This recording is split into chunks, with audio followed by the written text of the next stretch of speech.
5000 सालों से एक सवाल चलता चला आ रहा है और यह सवाल उठना स्वाभाविक है, नेचुरल है। आप इसके बारे में अगर गूगल पर सर्च करेंगे तो आपको कई वीडियो और पोस्ट मिल जाएंगे, लेकिन किसी में भी सही जवाब नहीं दिया है। वास्तव में इस सवाल का जवाब वेद और वैदिक ज्ञान के द्वारा ही संभव है। सवाल है कि इतने बड़े ब्रह्मांड को ईश्वर ने बनाया, तो ईश्वर यानी भगवान को किसने बनाया? Who created gods in Hindi. दोस्तों, सवाल कोई बड़ा नहीं है, यह सवाल किसी भी जिज्ञासु व्यक्ति के मन में आना स्वाभाविक है। दुनिया में जितनी भी वस्तुएं बनी हुई है उनको कोई न कोई बनाने वाला है। फिर इस ब्रह्मांड को भी किसी ने बनाया होगा, लेकिन जिसने ब्रह्मांड बनाया है उसे किसने बनाया? वेद और पुराणों के अनुसार इसी सवाल का जवाब आज हम दे रहे हैं। दोस्तों, बनाया उसे जाता है जिसमें बनावट हो। ईश्वर अर्थात भगवान में कोई बनावट ही नहीं तो उन्हें कौन बनाएगा?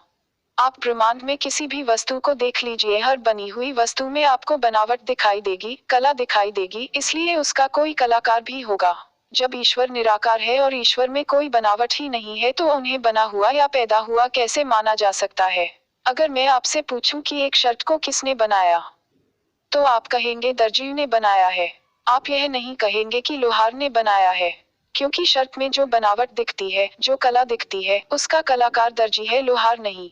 यानी कि कला से कलाकार का पता चलता है। और जब परमात्मा यानी ईश्वर निराकार है, उसमें कोई बनावट ही नहीं है, उसमें कोई कला ही नहीं है, किसी की कला उसमें दिखाई नहीं देती, तो उसका कोई कलाकार कैसे हो सकता है? इसलिए ईश्वर को किसी ने नहीं बनाया है, वह हमेशा से है। कैसे हुई कलयुग की शुरुआत? अगर कोई फिर भी आपसे जिद करे कि हर वस्तु को कोई बनाने वाला होता है, तो जरा कोई यह बताए कि ऊर्जा अर्थात एनर्जी किसने बनाया है? यह जो आकाश दिखता है, इसे किसने बनाया? क्या आकाश में आपको बनावट नजर आती है? जिस तरह से आकाश हमेशा से है, इसी तरह से ईश्वर हमेशा से है, उन्हें किसी ने नहीं बनाया। जो भी वस्तु बनी हुई है उसे बनाया जाता है। ईश्वर, आकाश, ऊर्जा, आत्मा और परमात्मा यह सभी कभी बने ही नहीं है, तो इन्हें बनाने वाला कैसे होगा? यह हमेशा से है और हमेशा रहेंगे। वैदिक शास्त्रों के सिद्धांत है। मूला भावार्थ मूलम, यानी कि मूल के मूल का अभाव होता है, मतलब कि मूल कारण का कोई कारण नहीं होता। आप किसी पदार्थ को तोड़ते चले जाओ, काटते चले जाओ, अंत में एक ऐसी अवस्था आएगी जब आप उसे काट या तोड़ नहीं पाएंगे, वह मूल है, उसका कोई मूल नहीं। आप इसको ऐसे ही समझ सकते हैं, हम सब का आधार पृथ्वी है।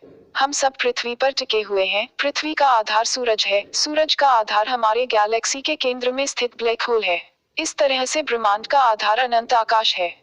क्या अनंत आकाश का भी कोई आधार हो सकता है? आकाश सबका आधार है, आकाश मूल है, उसका कोई मूल नहीं। इस तरह पूरे ब्रह्मांड को चलाने वाला मूल ईश्वर यानी भगवान है, उनका कोई मूल नहीं। नींव की कभी नींव नहीं होती, जड़ की कभी जड़ नहीं होती, इस तरह मूल का कभी मूल नहीं होता। इसलिए ईश्वर को किसी ने नहीं बनाया। और जो वस्तु बनी हुई होती है वह नष्ट भी होती है, लेकिन जो वस्तु कभी बनी ही नहीं, वह कभी नष्ट भी नहीं होती। आप जानते हैं कि एनर्जी कभी बनी नहीं बनी, इसलिए उसे कभी भी नष्ट नहीं किया जा सकता।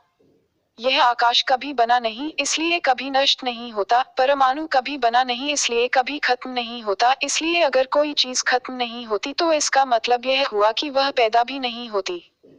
जैसे ऊर्जा और आत्मा पैदा भी नहीं होती। आत्मा अमर है, नष्ट नहीं होती, इसलिए यह कभी पैदा भी नहीं होती। इसी तरह ईश्वर अमर हैं, वह कभी नष्ट नहीं होते हैं, इसलिए वह कभी पैदा भी नहीं होते हैं। ईश्वर अर्थात भगवान हमेशा से हैं। वह अनादि है, निराकार है, सर्वव्यापक है। ईश्वर को किसी ने नहीं बनाया है। हमें विश्वास है कि वेद के इस जवाब को संसार में कोई चुनौती नहीं दे सकता। अगर आपको भी इस पर विश्वास है और आपको हमारा यह पोस्ट पसंद आया है तो आप इसे अपने दोस्तों के साथ शेयर कीजिए। धन्यवाद। वरुण और अनुष्का की फिल्म सुई धागा से जुड़ी 10 रोचक बातें। Next article. जॉन अब्राहम और मनोज बाजपेयी की सत्यमेव जयते फिल्म रिव्यू।